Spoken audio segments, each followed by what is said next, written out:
The Daily Raz Show with Jack Wilson.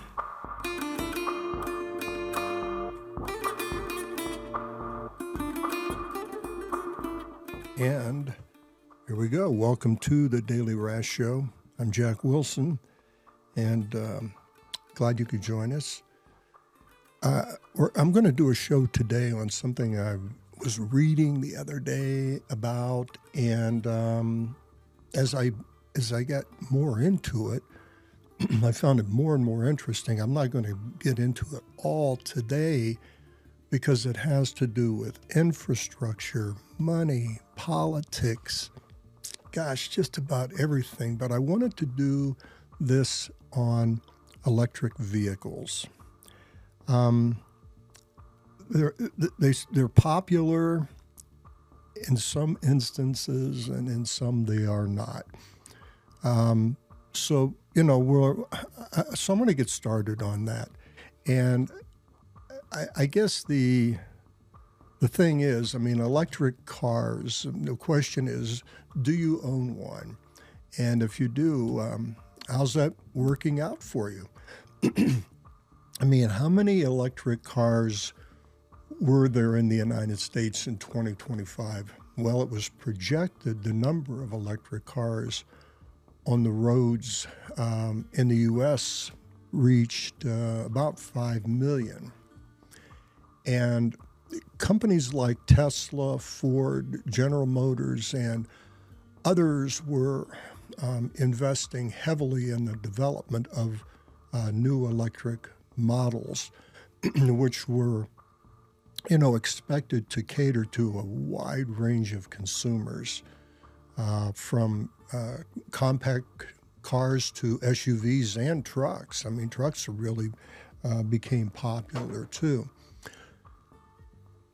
However, American companies have slowed down their investments in electric-only vehicles and are shifting a lot of their focus toward hybrid and lower production targets. In other words, they went kind of all crazy for making electric vehicles, and they really have backed off on that. But they never really explained all of the reasons, and maybe a little bit of the show may bring some of that out. In other words, I don't think they were being entirely honest with us about it. But, also the increase in electric vehicles is going to have a really profound effect on the energy sector. As the demand for renewable energy grows to support the charging needs of these vehicles. And as more consumers opt for these electric cars, the infrastructure for charging stations will need to expand to make it more convenient for drivers to charge their vehicles at home and work and public locations. So the question is, can the existing electrical infrastructure support the future needs of electrical vehicles? And I say no, and I'm sure experts do too. And listen, that no is from the experts who have probably been watching the problem for decades. Also you add to that problem the electrical needs predicted for data centers to support the new demands for AI. All of this is pushing the electrical grid. And our existing electrical grid is just not able to support these future demands, and it's going to need to be massive and really rapid upgrades if things continue the way they're going. AI centers are really the primary concern, and who is going to support those costs for upgrades? These artificial intelligence data centers, they consume a lot of electricity, a lot, and it's just not there right now. And they say, it could take $2 trillion to provide these upgrades. Well, where is that investment coming from? So many cans have been kicked down the road. I mean, the can pile is just really obscuring reality. And, maybe that's the intent. Maybe that's the intent. So, as I was watching some programs, it was just became obvious. Look, China is years ahead of the U.S. in technology, manufacturing, and market options for electric vehicles.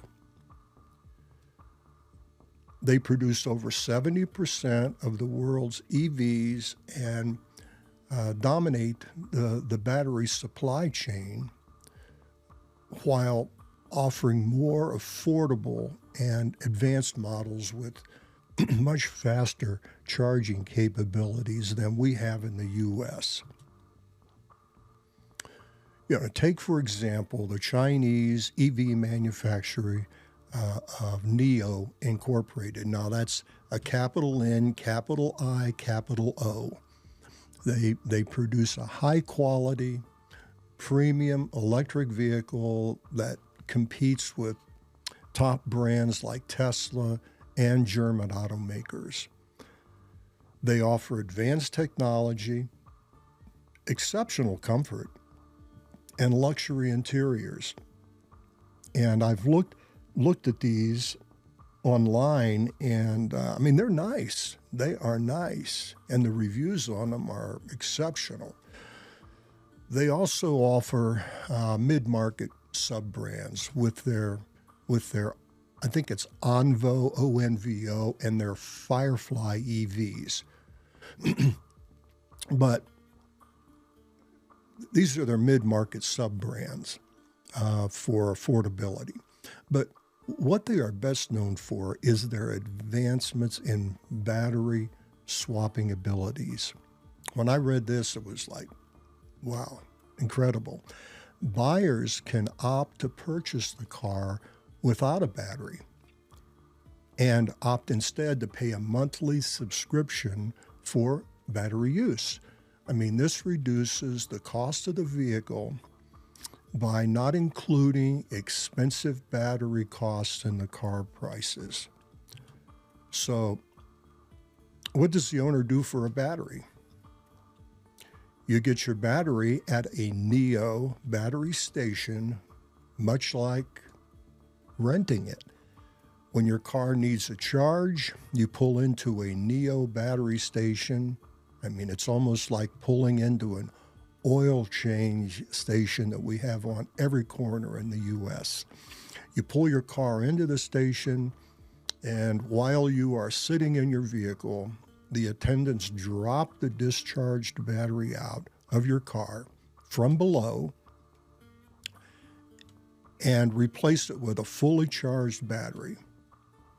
Then they run a quick diagnostics on the replacement, and you are on your way.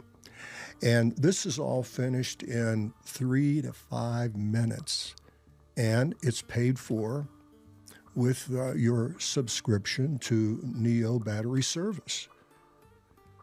Right now, a monthly subscription runs about $250 US. The cost per swap when you pull in is about $10. And a NIO with a 150 kilowatt hour battery, that can go 600 miles without a new charge or a battery exchange. So there are many different options and upgrades to this service, but the point being missed in the U.S. is making the EVs cost affordable to the average middle-income consumer, and also the return on investment for the manufacturer and the consumer. Excuse me. Right. I'm not selling Chinese cars or EVs, but there's a lot of questions that come after this. Right now in the U.S., EVs are only realistically affordable for a select few. And the infrastructure is non-existent. You have to search for a charging station and be prepared to sit for at least 30 minutes to an hour if there is no one ahead of you.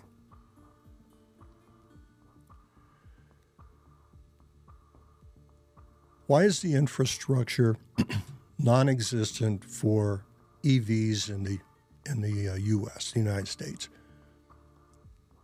Why are electric vehicles not uniform in design for batteries?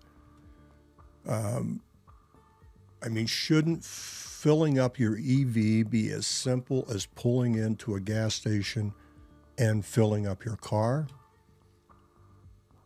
All cars run on internal combustion engines with a basic design to be able to use gasoline. Why can't batteries be as universal in design and have the car designed around and built around the batteries? Then you drive your electric vehicle, your EV, into a battery swap station and change batteries to any car design.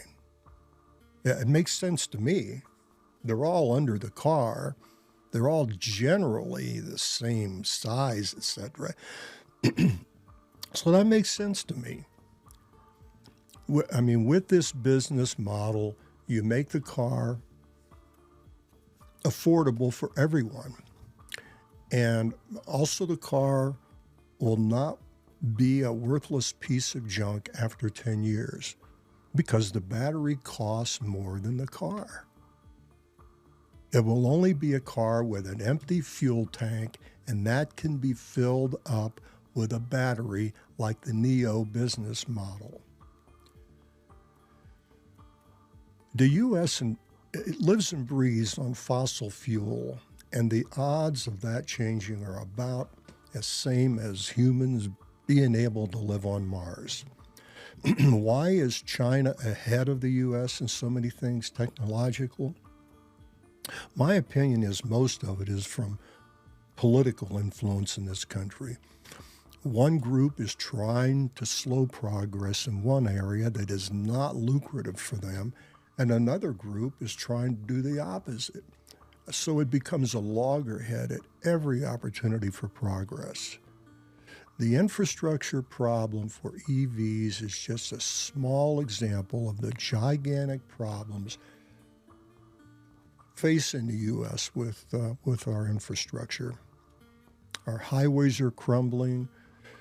Our bridges are falling down. Our rail transportation system is 100 years old and a joke. It took 50 years to build what is now falling apart, and no one wants to face the fact that it will take another 50 years to take it apart and rebuild it. Yet, so we've spent $50 billion so far on this current war that's going on that is costing about $1 billion a day. Was there another way? Probably. We elect people to make these decisions. Right now, it looks like they are way over their head. By many estimates, it's going to cost in the neighborhood of $10 trillion to rebuild our infrastructure, and throwing $1 billion a day at a war is not helping to get it done. These are only just small examples of the problems in the U.S., and they are surely recognized by our adversaries. They know our weaknesses and that we are becoming weaker every day. The only thing they need to do is wait while we whine and complain about each other. They are creating plowshares and technology and making us pay for it. It's too late for tariffs, as an example. Those are promises that can't be fulfilled. It's protectionism, and protecting our businesses by punishing our competitors will not work. The only thing it does is prevent our businesses from being creative and innovative. After all, the world is now smaller, and other countries don't necessarily need America as a producer or consumer. Without promoting collusion, businesses in this country need to get off the 90-day profit performance, or as we call it, quarterly capitalism, and adopt a more realistic invest for profit business model. I mean, everybody, including the smallest common stock owner, wants immediate gratification. We should be back to talking about long-term investment in growth, and then maybe we will find investors for our infrastructure, including for EVs. By adding huge tariffs to China so they cannot send their better than ours EVs to this country so we can protect Elon Musk and Tesla is not the answer, and it only prolongs the pain that is coming. With the airline industry and the oil industry blocking any attempts at addressing our infrastructure problems, we will be light years behind other countries in those areas, never mind China. So, will EVs, electrical vehicles, be popular in the U.S.? Someday, but not in my lifetime, as long as our protectionist trade policies are in effect. Protectionism protects the interests of the ruling class. So protectionism is what's called a demagogue's dream, allowing politicians to blame foreign competition and increase voter support. Preventing China or any other country from entering our EV market is not helping our EV industry or infrastructure, and it for sure is not benefiting the average person from the outrageous prices created from tariffs or restricted product availability. That's not capitalism, even if they are trying to redefine it. So, that's my word on electrical vehicles and a little bit about the infrastructure mess in the U.S. And I want to talk more about it, and hopefully maybe you can catch my later shows on some of these things that are going on. It's all politics, of course, but the problem is that, middle America is really who suffers from all of this and from the whims of the rich and powerful. The 1% just keeps growing. I'm not complaining about people making money. I want the opportunities too, but they seem to be getting farther and farther away. So listen, I'm glad you could join me. I'd like to hear some feedback on what you think of the program. You can email me at jackwilson@dailyraz.com. You can follow my articles on dailyraz.com. I do write articles frequently on that, and glad you could watch and listen to the Daily Raz Show and tell your friends about it. And thanks for joining us.